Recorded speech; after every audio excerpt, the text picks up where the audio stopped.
Despite the success of James Clark Ross in his investigations of the southern polar region between 1841 and 1843, and his taking possession of Victoria Land on behalf of the British Crown, the British government took no further interest in the area for more than 50 years.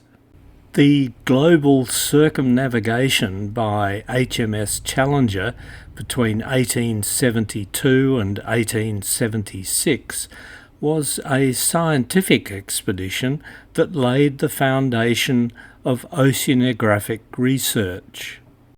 Challenger in 1874 was the first exploration vessel to cross the Antarctic Circle since Ross. Although she had the advantage of steam power, the ship was not ice-strengthened and dared go no further south than Captain Cook had penetrated 100 years before. The reports of the Challenger voyage were completed by Sir John Murray and published throughout the 1880s. Murray became a passionate advocate for further exploration of the South Polar region, which he named Antarctica, a label which was adopted by the Scottish cartographer John Bartholomew and first published on a map accompanying a magazine article by Murray in 1886. Various scientific and geographical societies in Australia, England and Scotland began vigorously to promote further exploration of the Antarctic. In 1893, Clements Markham was appointed President of the Royal Geographical Society, having been a Fellow since 1854 and serving as Honorary Secretary for 25 years, from 1863 to 1888.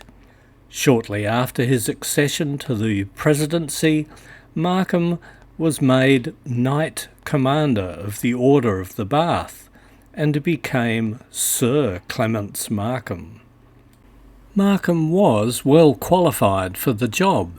He began his career in 1844 at the tender age of 14 as a Royal Navy cadet and then midshipman, sponsored by Rear Admiral Sir George Seymour, a Lord of the Admiralty and Commander of the Royal Navy's Pacific Station. He cruised the Pacific on Seymour's flagship HMS Collingwood for 4 years. On return to England, he volunteered to go to the Arctic with HMS Assistance in one of the many fruitless searches for Franklin's lost expedition in its quest for an Arctic passage between the Pacific and the Atlantic Oceans. On his return to England in October 1851, Markham quit the Navy, citing his disillusionment with an excess of what Winston Churchill later described as the Royal Navy's reliance on rum, buggery and the lash. Markham was then appointed geographer to the India Office in London in 1855, serving 22 adventurous years until his retirement in 1877. He authored or co-authored 50 books and numerous papers, many on the geography of the East and of South America. Markham felt the need to cement his standing as president of the RGS by the adoption of some great enterprise. He chose Antarctic exploration as the basis for this mission. At Markham's urging, the Royal Geographical Society and the Royal Society formed a joint committee to campaign for a British Antarctic expedition. In July 1895, the Royal Geographical Society acted as host to the 6th International Geographical Congress held in London. Earlier that year, A Norwegian whaling expedition in the SS Antarctic had returned to Melbourne from the Ross Sea, during which they made the first deliberate landing on the Antarctic continent. The landing party had included Carsten Egberg Borchgrevink, who embarked on a media blitz and speaking tour to capitalise on the interest generated by the expedition. Borchgrevink sought finance for a return to Antarctica with lofty scientific aims, including a permanent base at Cape Adare. Despite the enthusiasm of the scientific community, Borchgrevink received only a lukewarm response from governments and potential sponsors in Australia. He departed Australia in June 1895 on a self-financed trip to London to attend the 6th International Geographical Congress. There, on the 1st of August, Borchgrevink read a paper on his Antarctic experiences. It was an impressive performance, at the conclusion of which the Congress unanimously adopted a resolution that, with reference to the exploration of the Antarctic regions, the Congress expresses the opinion that this is the greatest piece of geographical exploration still to be undertaken.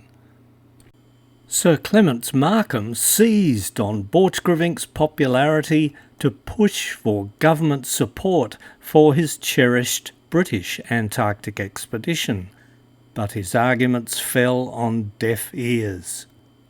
Borchgrevink continued travelling throughout Europe and the United States, lecturing wherever he could get an audience, seeking support and backing for his expedition ideas, without success.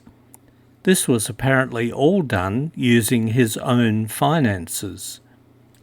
Late in 1897, Borchgrevink returned to London and persuaded the wealthy English publisher Sir Samuel Newnes to fund what became the British Antarctic Expedition of 1898 to 1900 aboard the SS Southern Cross. Newnes apparently didn't need much persuasion and donated the considerable sum of £40,000 for the small expedition. The actual amount spent eventually came to a little more than £38,000. This generosity particularly infuriated Sir Clements Markham, who saw Borchgrevink as a penniless Norwegian nobody who had secured British money for which he believed ought to have been his. Consequently, thereafter, the British establishment mercilessly attacked Borchgrevink and sought to denigrate every aspect of the scientific advancements made by Borchgrevink's expedition. The irrational attacks of Markham bordered on deranged. Borchgrevink was in good company because Markham was just as spiteful towards American explorers, especially Wilkes. In fact, anyone he considered wasn't British, including the Scots. The story of Borchgrevink's Southern Cross expedition is told in my YouTube video on Cape Adare. The dogged Clements Markham persisted with his obsession. He deluged politicians in England and the Australian colonies with an endless stream of begging letters. The Royal Geographical Society was browbeaten into providing £5,000 in seed money, matched by a promised donation from newspaper baron Alfred Harmsworth, Lord Northcliffe. By the end of 1898, Markham had £14,000 in his kitty. On the 15th of March 1899, Markham received a letter from Llewellyn Longstaff asking if a sum of £25,000 would enable the expedition to start. Markham enthusiastically accepted the offer, which was paid into the expedition account on the 22nd of March. A re-energised Markham announced the donation to the Royal Geographical Society on the 27th of March, using it as leverage to persuade the Prince of Wales to become patron of the expedition. 2 days later, the Prince's son, the Duke of York, agreed to be vice-patron. Arthur Balfour, the First Lord of the Treasury, was then approached. Given the future king's involvement, Balfour thought a government grant might be made. Sir Francis Mowat, the permanent Secretary of the Treasury, was also favourably inclined. Under pressure from his department heads, the Chancellor of the Exchequer yielded, and on the 3rd of July, Markham received a letter from Treasury stating a grant of £45,000 would be made, provided not less than an equal amount was forthcoming from other sources. By then Markham had raised £42,000. He appealed to the Royal Geographical Society Council, who subscribed another £3,000. By the time the expedition sailed in August 1901, funds subscribed to that date had reached £93,000, over 21 million in 2025 US dollars. Markham dived into the detailed planning of the expedition. He decided to divide Antarctica into 4 quadrants. At the International Geographical Congress in Berlin in September 1899, he announced the allocation of the Victoria and Ross quadrants to Great Britain as their exclusive exploration domain, while Germany would undertake exploration of the Enderby quadrant and Sweden would be allowed the Weddell quadrant. What the rest of the world thought of this imperious edict is not recorded. Markham decided that the personnel must consist of a commander, a navigator, an executive officer and 3 other officers, an engineer plus 2 surgeons, making up 9 officers, and a ship's company of about 26 men. He also wanted a geologist, a biologist, and a physicist as civilian scientific staff. The necessity of having a relief ship sent out after the first winter was emphasised. He believed the loss of Sir John Franklin's entire expedition would not have happened if a relief ship had gone out after the first winter. On the 3rd of April 1899, Lieutenant Charlie Royds, then serving on HMS Crescent, volunteered for the expedition and was the first to be appointed.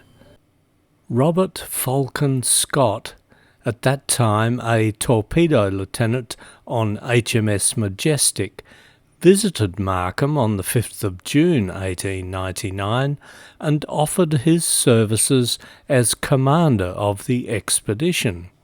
Although Scott had absolutely no polar experience, Markham believed that Scott was ideally suited for the job. Markham then leant on his friend Admiral Sir Anthony Hoskins, the former First Sea Lord, and also Lord Walter Kerr, the current First Sea Lord, plus Sir Archibald Douglas, the second Naval Lord, to persuade the Admiralty to release Royds and Scott for the expedition. This request was granted. In addition, Scott was promoted from lieutenant to commander.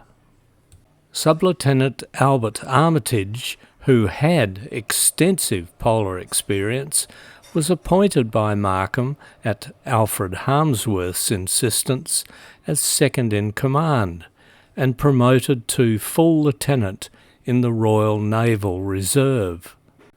The 3 remaining officers were selected by Scott. Michael Barne, who served with Scott in HMS Majestic and was a relative of Markham's, as second lieutenant. Reginald Skelton, also with Scott on HMS Majestic, as engineer. And Ernest Shackleton, a merchant navy officer, as third lieutenant. Markham had Shackleton appointed to the Royal Navy Reserve as a sub-lieutenant. At the suggestion of Alfred Harmsworth, Markham chose Dr. Reginald Kirtlitz as senior medical officer, who, like Armitage, had spent 3 years in the Arctic with the Jackson-Harmsworth expedition. Markham commented that Kirtlitz appeared to have no sense of humour.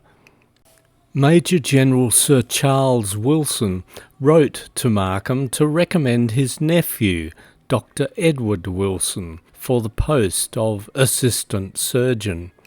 He also sent specimens of Edward Wilson's drawings and paintings, as he was a talented artist, especially skilled with animals and birds. Markham approved his appointment in December 1900. The wide gulf between the earnest academics of the Royal Society and the gung-ho conquistadors of the Royal Geographical Society made it almost impossible to select civilian scientific staff who would satisfy both halves of the joint committee that Markham had established in 1893 to manage the expedition. The initial instructions to the commander of the expedition by the Joint Committee attached equal importance to the exploration of the areas that the ship was able to reach with the scientific objectives, including meteorological, oceanographic, geological, biological, geophysical, and medical research. Markham strongly objected, asserting that science was a mere adjunct to the main purpose, which was conquest of Victoria Land. The director of the scientific staff was to have equal control over the conduct of the expedition with the commander. Both Scott and Markham vigorously objected to this, Scott for practical reasons, and Markham because this was his signature project. He had a point. The Royal Society had not contributed 1 penny to the cost of the expedition, while Markham had shouldered the full burden of funding and mounting the project. It did not help that the man appointed on the 14th of February 1900 by the Royal Society as the scientific director, Professor John Walter Gregory, was being touted as leader of the expedition. Gregory at that time was a renowned glaciologist and Professor of Geology at the University of Melbourne. The joint committee of the 2 societies had promised him control over scientific research and suggested that Scott and the Discovery vessel would not remain south over the winter, but would simply act as a taxi service to deposit and retrieve Gregory's shore party. The conniving Clements Markham made Gregory's position untenable, and Gregory was forced to resign in May 1901 before the expedition departed. This caused much resentment and bitterness between the 2 societies, divided by the enlightened scientific approach of the Royal Society, which was the guiding principle of all subsequent Antarctic expeditions, and the antiquated, outdated colonialists of the Royal Geographical Society. 28-year-old Arctic veteran William Shackleton of the Solar Physics Observatory in South Kensington had been appointed as the expedition's physicist.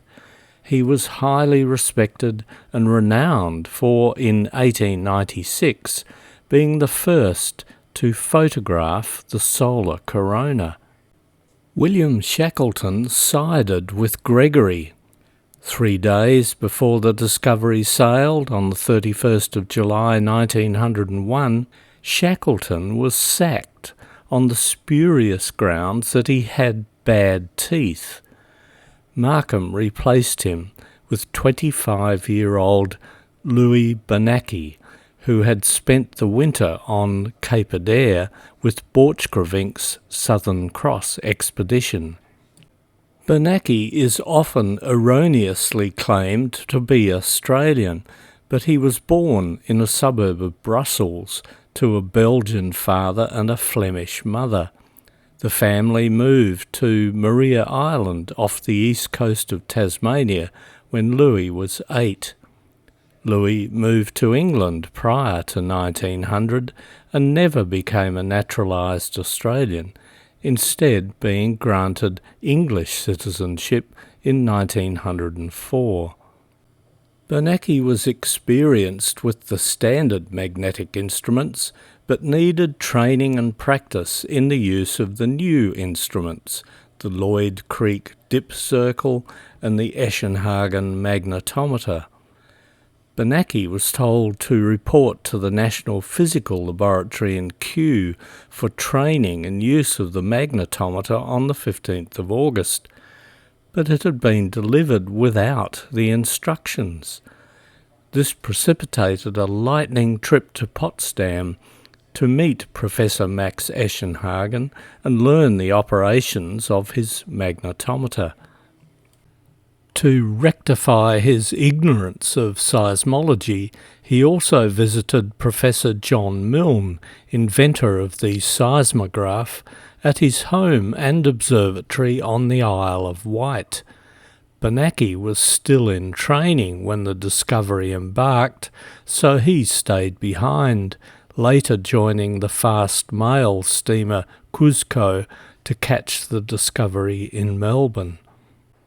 Gregory's assistant, British Museum botanist George Murray, became the expedition's science director, but sailed only as far as Cape Town to instruct the staff in using the scientific equipment. Murray had no respect for Markham, stating as he quit, "That ridiculous person will make a mess of the expedition." Murray was right. Markham damaged the course of British polar exploration for a generation, ensuring a continuation of the rule of regimented mediocrity. At Markham's request, George Murray had compiled the 586-page Antarctic Manual, containing instructions and information on astronomical data, tidal, wave, ice and pendulum observations, on terrestrial magnetism, climate, the aurora, atmospheric electricity, geology, volcanic action, and rock collecting and botany. Unknown Plymouth Museum marine biologist Thomas Hodgson was appointed by Markham because he knew his place. Markham said of Hodgson, "When he is sat on, he takes it well." Hodgson was contemptuously given the nickname Muggins. The final scientific appointment was a 21-year-old Cambridge geology student, Hartley Ferrar, who had completed his course but not yet graduated. Like Hodgson, Markham selected Ferrar because he was compliant. The gawky young neophyte redeemed himself with the pioneering geological work he did during sledge journeys. Consequently, the scientific program for the expedition largely collapsed. Among the many criticisms levelled at Markham and Scott was the paucity of scientific results from the 2 years the expedition spent on the continent. In return, the pugnacious Markham became outspokenly critical, intolerant of opposition, filled with uninhibited venom, and increasingly unpopular. He had an unrivalled capacity for misrepresentation, slander, and vindictiveness.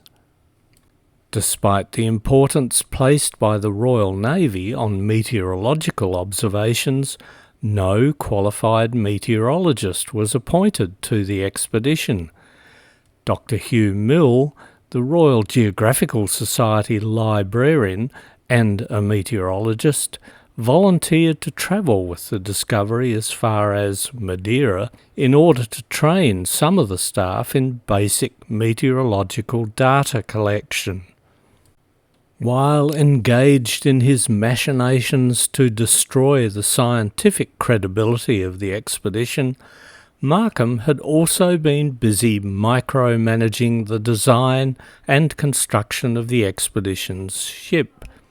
His obsessive interference literally nearly sank the project. In April 1899, Markham had appointed naval architect William Edward Smith, the chief constructor of the Admiralty, to design a ship for ice navigation. Markham also appointed 20-year-old Cyril Longhurst on the 28th of June 1899 to be secretary to the expedition on a salary of £1,000 a year, about $216,000 in 2025 US dollars. It was an excellent choice. Longhurst was given an office in the Royal Geographical Society premises at No. 1 Savile Row. Markham declared that the ship would be named after an earlier Arctic exploration vessel, the Discovery, previously a whaling ship called Bloodhound that had been built in Greenock in 1873. In 1874 she was purchased by the Royal Navy and renamed HMS Discovery, the fifth to bear that name, for the 1875 British Arctic Expedition. Clements Markham's relative, Albert Markham, was captain of the accompanying HMS Alert. The great Arctic explorer Fridtjof Nansen had recommended that the new vessel duplicate the design of his famous Fram. Markham ignored this advice and decided a whaling-type hull would be more appropriate, given that the vessel would have to traverse the notoriously rough seas of the Southern Ocean. Markham received the complete specifications for the ship and the engines on the 14th of October 1899. He sent out the designs to 14 firms, but only 2 responded, one quoting £90,000, while the Dundee Shipbuilders Company quoted £66,000.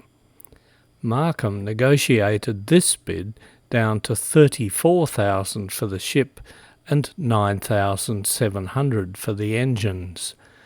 The company immediately began collecting oak timber. On the 16th of March 1900 the ship's keel was laid, and progress thereafter was very rapid. The frames, which were placed very close together, were 11 inches thick and of solid Scottish oak. Inside the frames came the inner lining, a solid planking 4 inches thick, whilst the outside was covered with 2 layers of elm planking, respectively 6 and 5 inches thick, so that in most places To bore a hole in the side, one would have to get through 26 inches of solid wood. All this went to give the ship a frame capable of resisting immense side strains, but strong as she was in this respect, the rigid stiffness of the sides was as nothing compared to that of the bows.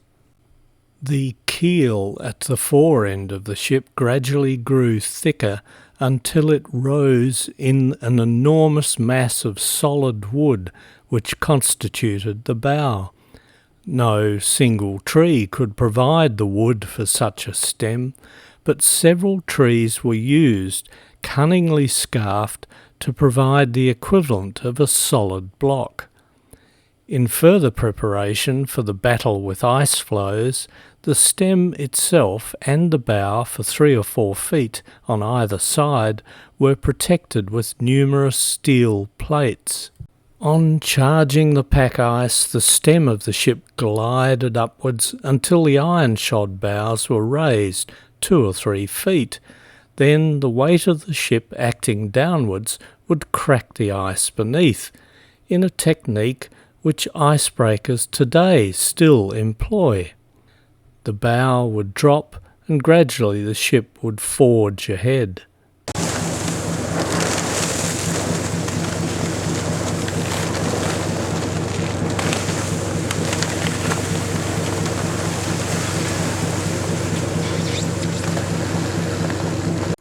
The features of the ship are best discussed by moving from bow to stern in sequence from the upper deck to the lowest deck.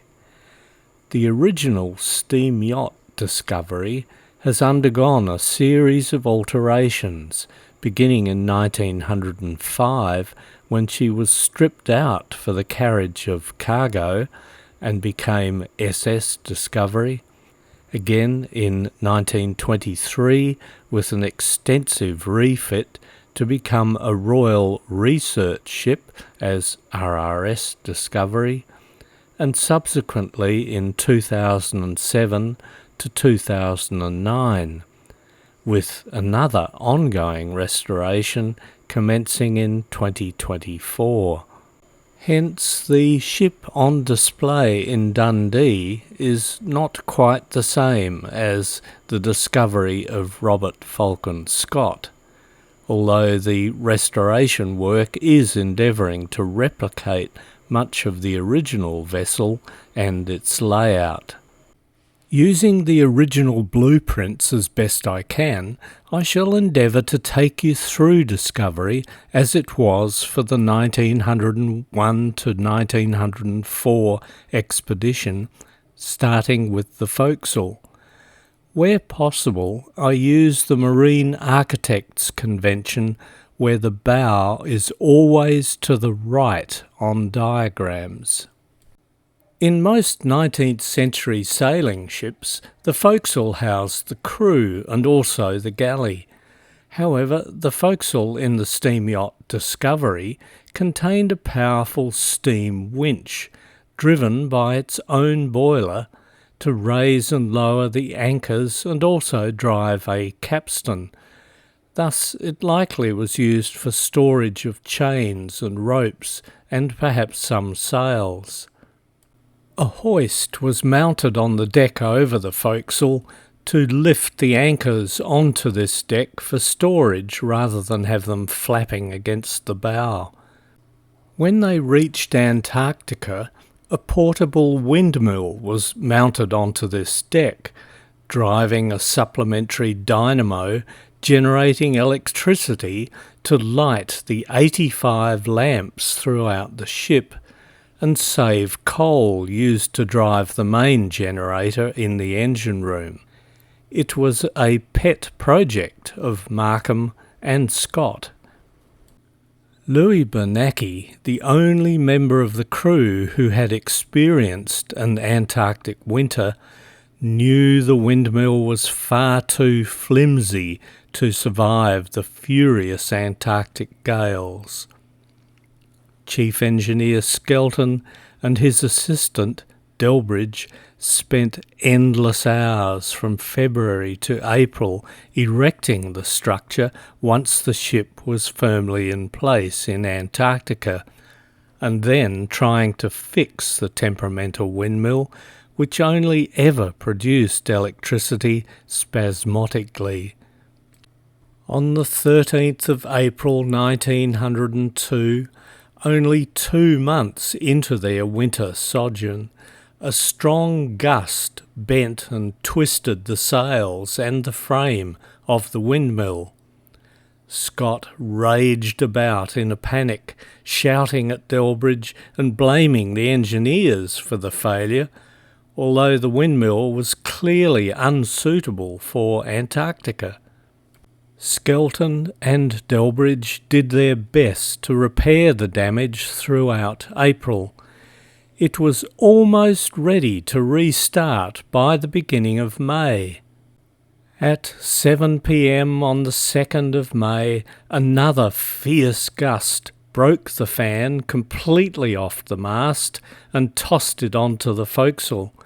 The blades were wrecked, some being blown far away out into McMurdo Sound.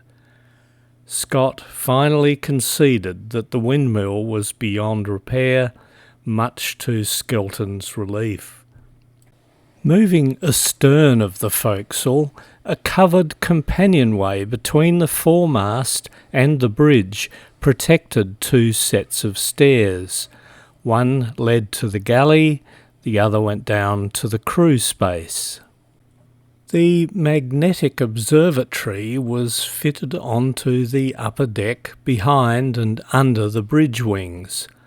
No iron object was permitted within a 9-metre radius. Instead, every metal fitting was brass. These included the surrounds for the skylights and even the knee braces for the hull, adding significantly to the cost of the vessel. The bonus was to make the ship far more durable and protected from saltwater corrosion, which is why it's still with us 125 years later. This created considerable discomfort for the crew and officers whose cabins were within that zone. There, mattress springs were taboo, so those officers slept on animal skins over wooden battens, while the crew slept on wooden bunks or hammocks. Fortunately for Scott, he was just outside the zone.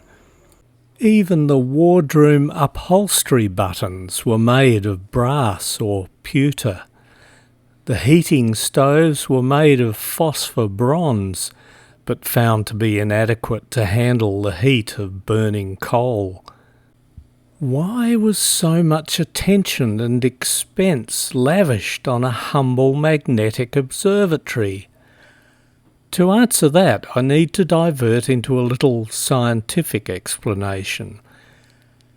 At any place upon the Earth, a freely suspended magnet will take up a position with respect to 3 axes: geographic north, geographic east, and a line vertically downwards. The horizontal angle between a magnetic needle and geographic north is termed the variation or declination. The vertical angle between the needle and the local horizontal plane is termed inclination or dip. The dip is measured by an immensely delicate instrument called a dip circle. In 1834, geologist Robert Fox developed a more robust version to use underground for exploring for deposits of copper and tin in Cornwall. The Fox dipping needle was found to be suitable for use in the challenging environment at sea.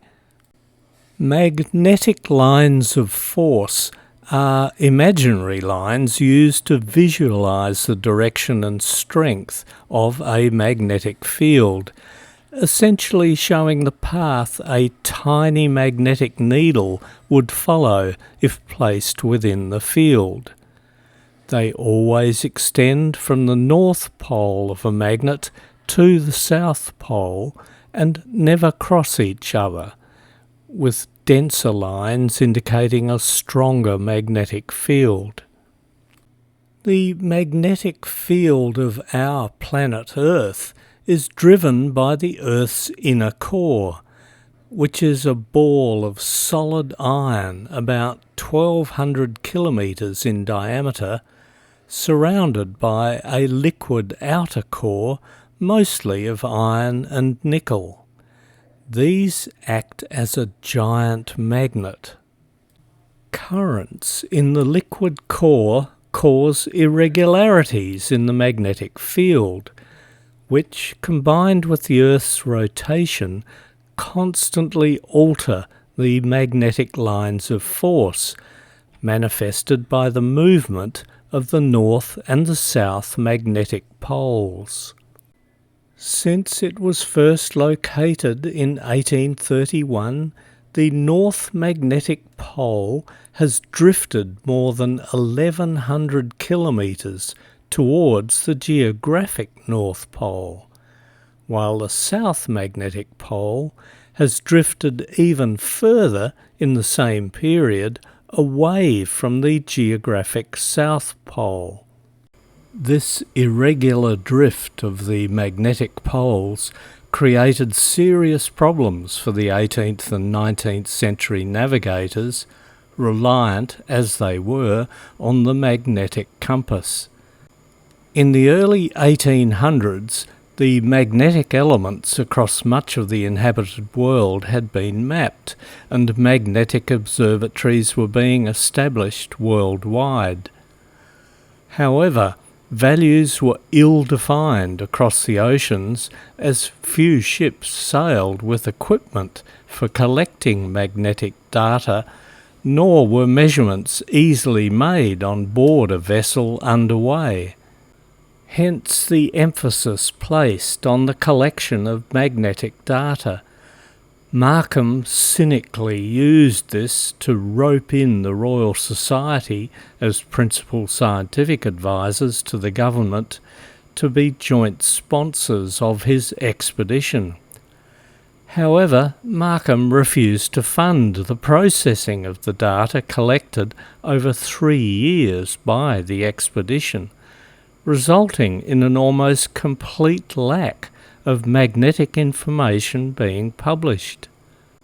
In fact, the expedition's physicist, Louis Bernacchi, eventually had to get his solicitors to threaten Cyril Longhurst, the expedition's secretary, to get 3 years' pay owed to him for his expedition work. The magnetic instruments with which the expedition was supplied were lent by the Admiralty.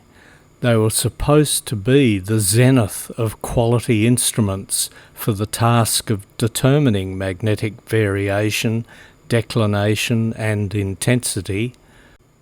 Merchant Navy Lieutenant Albert Armitage, the navigator, attended Kew Observatory to receive training in the use of the Kew pattern magnetometer that determined only the absolute value of the magnetic field intensity.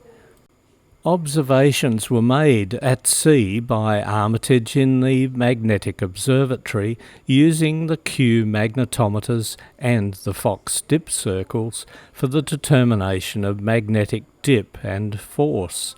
The results were ultimately never published, due partly to the casual attitude in the use of the instrument leading to unreliability of the readings, and because of defects in the instruments issued to the Discovery. Above the Magnetic Observatory was a rudimentary bridge, basically just a platform with a compass binnacle and an engine room telegraph. There was no wheel here on the original steam yacht Discovery. One was added later as part of the 1923-25 refit.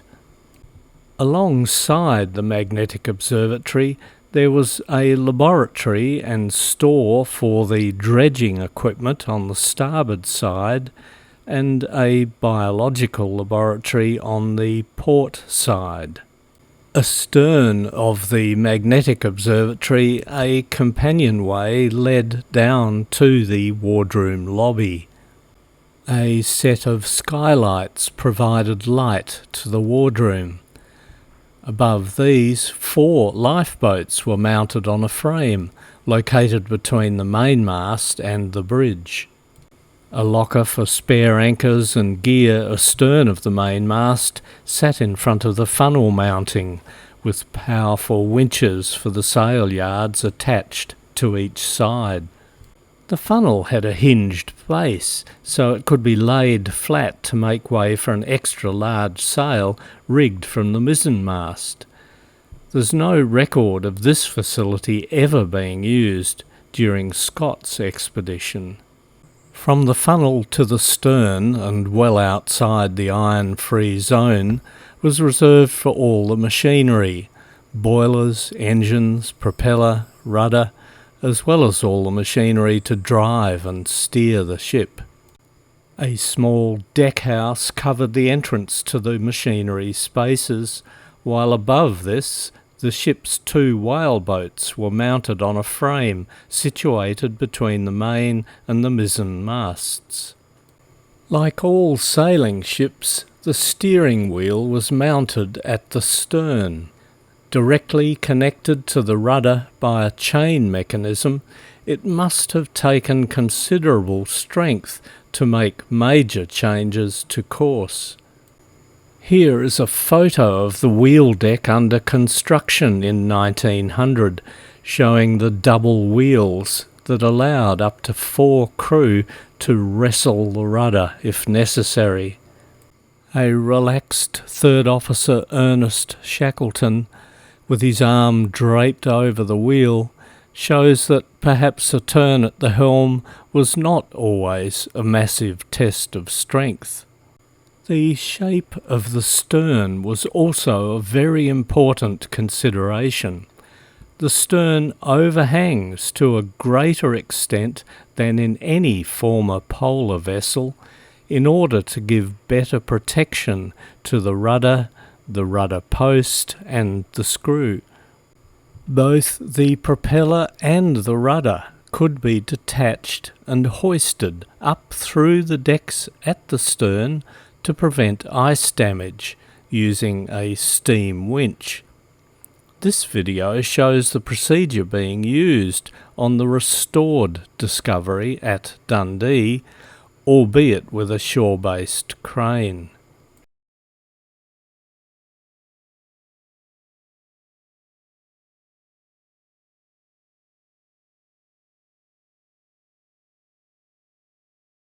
Returning to the bow, but this time following along the main deck, the space under the forecastle was occupied mostly with food stores, separated from the galley by a bulkhead. The galley was relatively spacious and well equipped. Although located within the non-magnetic zone, the stove and some of the cooking pots appear to have been made of cast iron, despite copper cookware being common in the Victorian era. For some reason, cooks didn't last long. Sidney Roper, appointed by the Navy and known as Harry, joined the ship in London but was discharged in Lyttelton as an undesirable when the ship reached New Zealand. Henry Brett was recruited in Port Chalmers to replace Roper, but Scott found him to be a thorough knave, and what was even worse, he was dirty. Scott bundled him back to New Zealand on the relief ship Morning in March 1903. Brett was replaced by Scotsman Charles Clark, the laboratory assistant, who had trained as a baker and previously worked as a cook at the Ben Nevis Meteorological Station on Scotland's highest mountain, where winter conditions were not unlike Antarctica. Clark lasted through to the expedition's return to Portsmouth in 1904. The sick bay was situated on the port side of the galley. An adjacent store held items classed as medical comforts separately from the regular food stores. Some of the items, like plasmon, seem rather strange to us today. Seltzogene was simply bicarbonate of soda used to make soda water. All of the medical comforts lacked vitamins and may have contributed to the vitamin deficiencies suffered by the expeditioners. The biological laboratory, perhaps appropriately, was attached to the galley on the starboard side. Here Surgeon Koettlitz carried out bacterial studies, while biologist Hodgson and Assistant Surgeon Wilson undertook their biological and zoological research. The crew space, better known as the mess deck, was located astern of the galley. Here the 35 crew slept in bunks or hammocks. The layout, shown in Edward Smith's design blueprints, is very different from the layout exhibited today. Not surprising, given the whole lower deck was gutted by the Hudson Bay Company in 1905 to provide more cargo capacity. In contrast to the adjacent mess deck, the officers' wardroom was quite luxurious, featuring polished mahogany timber throughout, a large table with seats for 12 officers, and crystal light fittings. The officers' cabins opened onto the wardroom. As captain, Scott had a day cabin which served as an office and a small private meeting room, and an adjacent sleeping cabin. The navigator's roomy cabin had space for the chronometers and with facilities for drawing, etc. The other cabins were for the executive officers, one for the engineer, and two shared by the scientific civilians, including the surgeons. A skylight above the wardroom was the only source of natural light inside the area. Koettlitz experimented successfully with growing watercress and mustard in this space when the ship was frozen in for the winter at Hut Point. He showed that the volcanic soil there was surprisingly fertile. Koettlitz also less successfully tried to grow lettuce, radishes, onions and turnips. It's a shame neither he nor Scott believed that fresh vegetables and citrus prevented scurvy, a wisdom known since 1747 and successfully applied by James Cook amongst many others. Consequently, most of Scott's expeditioners suffered from scurvy to varying degrees, especially on sledge journeys where they relied on tinned food and biscuits. Somehow, a highly trained group of scientists at the start of the 20th century knew less about scurvy than the average sea captain in Napoleonic times. Doors to the outside were doubled, the lobbies forming airlocks. There were no portholes below the top deck to avoid weakening the structure, which led to problems with ventilation. It must have been stifling when traversing the tropics. Mushroom-shaped vents were installed all along the top deck to provide ventilation. For good reason, the crew called them ankle bashers. They were part of an elaborate system designed to provide ventilation but minimise heat loss in Antarctica. Directly behind the wardroom was the main coal bunker, which extended over 2 decks and provided storage for 240 tons of coal, with 2 small pocket bunkers adding another 53 tons. This space was not insulated and consequently froze in Antarctica, making Scott's cabin and that of Armitage the coldest living space on the ship.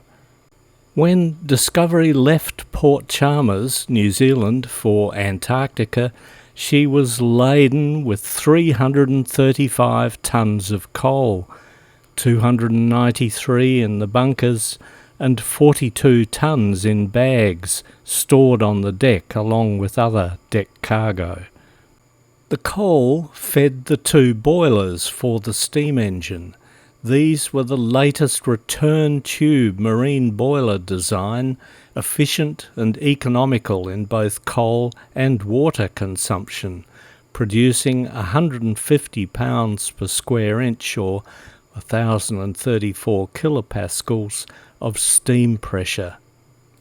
The boilers were manufactured by Gourlay Brothers, whose foundry was close to the shipyard where Discovery was constructed.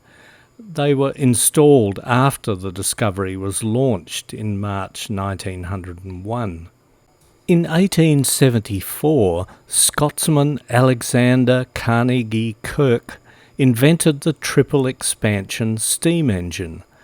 This reused steam 3 times into high, intermediate, then low pressure cylinders, extracting maximum energy and saving fuel. This video provides a simple explanation of how it works. The engine itself had 3 vertical cylinders of increasing size arranged in a line. Each piston was connected to a rod, which was guided by a sliding block guide called a crosshead. The crosshead transferred motion to a connecting rod, which in turn rotated the crankshaft, converting the up and down movement of the pistons into rotary motion. Looking inside the engine now, this engine was designed to progressively lower steam pressure in each of its 3 cylinders to extract further energy.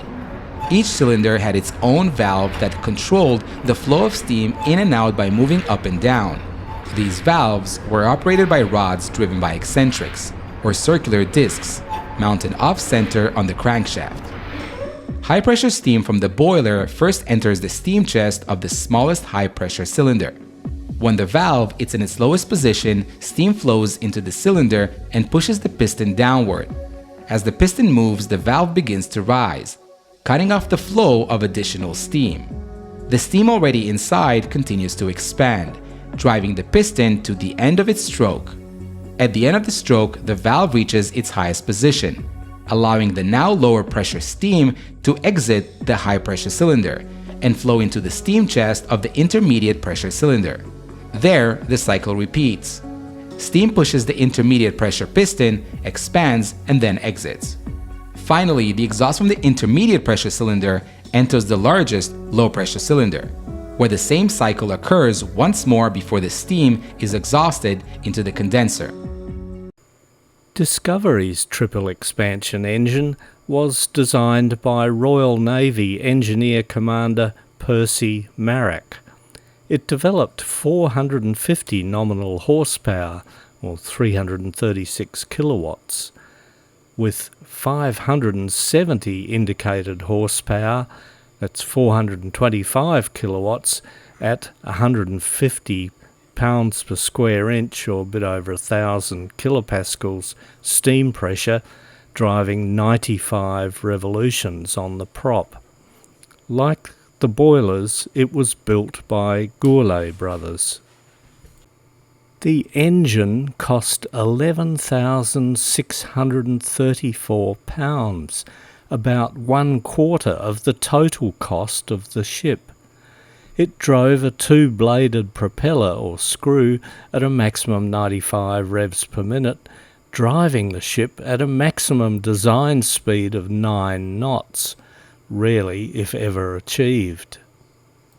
The rest of the ship, below the main or accommodation deck, was divided into compartments for stores, water ballast, freshwater tanks, and the 2 small coal bunkers to supply the accommodation heaters and the galley. The ship was rigged as a 3-masted barkentine. However, the foremast and the mainmast were both identical. The base of the foremast was set much lower in the ship than the mainmast, thus the latter stood much higher above the deck, preserving the barkentine classification. Scott was unimpressed with the ship initially, pronouncing her sluggish, short-masted and under-canvassed. By the time she had reached the roaring 40s, these same characteristics had become virtues.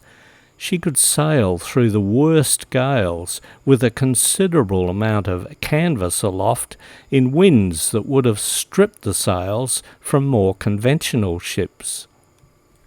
At the top of the mainmast, 33.5 metres above the deck, was a crow's nest made out of a large beer barrel. Holes punched in the sides allowed observation with some protection from the weather. The total sail area was 1,140 square metres. The record run under sail on the outward journey was 413 kilometres, or 223 nautical miles, in a single day, with an average speed of 9.3 knots, or 17 kilometres per hour, about half that of the clipper ships like the Cutty Sark. The registered length overall was 179.3 feet, 59 metres long, 33.8 feet, or 10 metres maximum beam, and 18.5 feet, or 5.6 metres draft. Discovery displaced 736 tonnes, that is 670 tonnes gross, with a cargo capacity registered at 483 tonnes. She was at the time the first ship ever built in Britain specifically for a scientific expedition. Although undoubtedly strong, the Discovery was flawed in many ways. Skimping on vital caulking during construction led to chronic leaking throughout most of her life. 6 feet, that is 2 metres of seawater, seeped into the hold between Britain and New Zealand, damaging the food, which caused later problems with scurvy and ill health. Caulking used oakum, driven into seams with specialised tools like caulking irons, mallets and hammers. Oakum is made by unpicking old ropes, which in the Victorian era were made from Indian hemp. It was mixed with pine tar and used for sealing the gaps between the planks of wooden ships. Picking oakum was done without tools of any sort and was very hard on the fingers, so it was a job often assigned to the inmates of prisons or asylums or workhouses. 6 feet or 2 metres of seawater seeped into the hold between Britain and New Zealand, damaging the food, which caused later problems with scurvy and ill health. As soon as she reached New Zealand, Discovery was put into dry dock. The ship's carpenter signed a damning report with such details as numerous empty bolt holes and improperly clenched bolts being uncovered. Many harsh exchanges ensued between the Dundee shipyard and the Royal Geographical Society headquarters in London. Further caulking was done, but to no avail. The ship continued to leak. Like other ships designed for ice, before and since, the Discovery rolled terribly at sea. The flat, shallow hull with no protuberances that works so well in ice provides minimal stability in normal and particularly in heavy seas. On the 6th of December 1900, Markham declared himself the managing owner of Discovery for the purposes of the forthcoming registration. 6 weeks later, Queen Victoria died, and her eldest son, Edward, the patron of the expedition, became king. Discovery was named and launched by Lady Markham on the 21st of March 1901. The bottle of wine was smashed against her bows.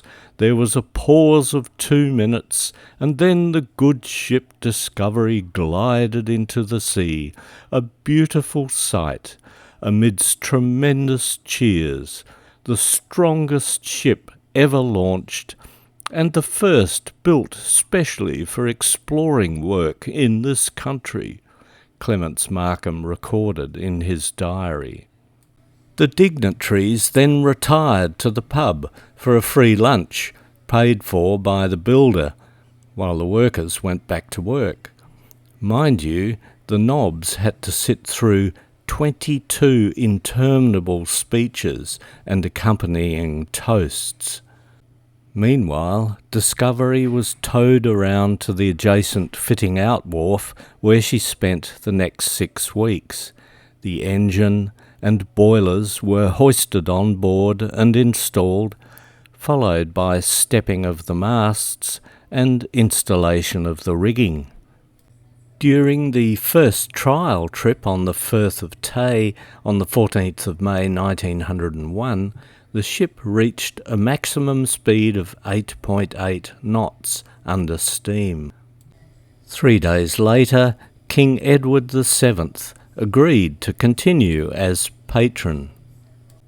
The numerous cost overruns had drained the till, and with donations lagging, Llewellyn Longstaff was prevailed upon by Markham and agreed to donate a further £5,000 towards the cost of a second ship as a relief for Discovery. In return, Longstaff recommended that Ernest Shackleton, a friend of his son Cedric Longstaff, be part of the expedition. Shackleton was accepted. On the 30th of May, the spanker boom, rigged as a derrick for the installation of the rudder, failed, the falling boom just missing, killing Scott. The incident was later found to have caused a leak in the engine room, as the falling rudder dislodged the propeller shaft seals. As you can see, the boom is of considerable size. Imagine that falling on you from a great height. The next day, Discovery was registered at the London Customs House as a steam yacht under the Merchant Shipping Act 1894. Commander Scott was enrolled as a member of the Royal Harwich Yacht Club, which had been granted a warrant by the Admiralty to certify Royal Navy officers of lieutenant and above automatically as competent to command vessels in the merchant navy. Hence, throughout her time under Scott's command, Discovery flew the burgee of the Royal Harwich Yacht Club from atop her mainmast and the ensign of the club on her stern, along with the blue ensign of the British Merchant Navy. The ship was now ready for sea, leaving Dundee on the 3rd of June 1901 for London. My next video will track the adventures on the journey from Dundee to Antarctica.